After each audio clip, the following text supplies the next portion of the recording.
Yo, what's going on, everybody? It's your boy Jumbotron. Recently, Composite Rex tried to debunk me, but he did a horrible job doing it, so I'm going to be debunking his debunk. And yes, this was requested, so let's do this.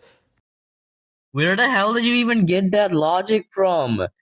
Just because someone exists within a verse doesn't mean he or she scales to them, and no one's using this argument.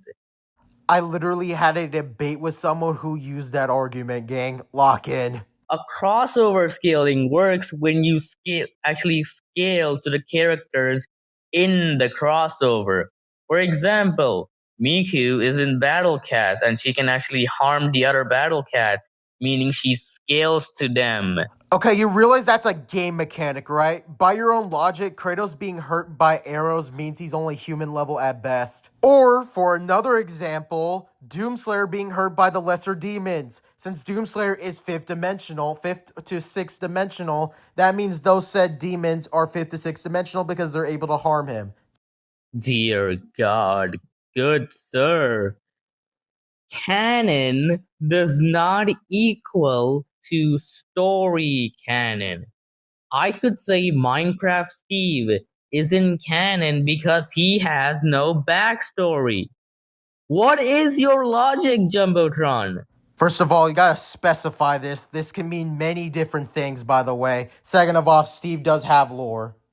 Okay, Miku is a digital character. She doesn't need a fixed story to be canon just because she doesn't have one. Keep that in mind for later. She doesn't have a story. Doesn't automatically make her character itself non-canon. First of all, that's a contradiction. You literally just said she doesn't have a story. Meanwhile, you're trying to argue that she isn't non-canon. In fact, all of her crossovers just adds up to her canon composite because she's a digital character.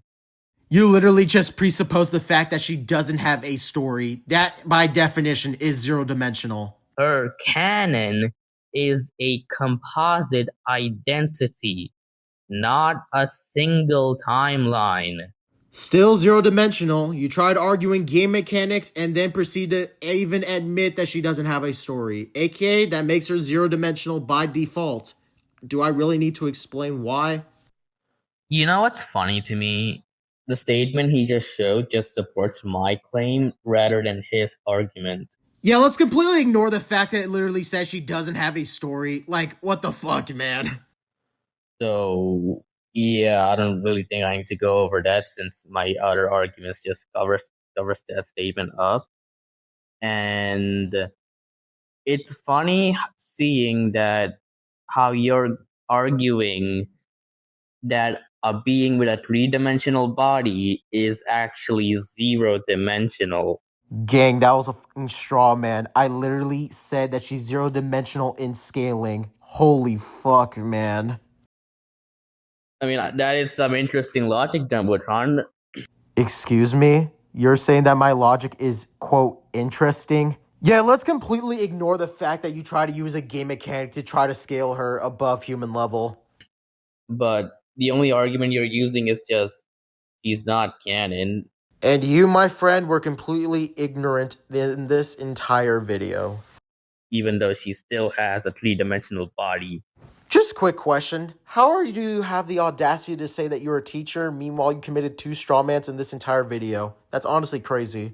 That's not how arguing something is zero-dimensional works, okay?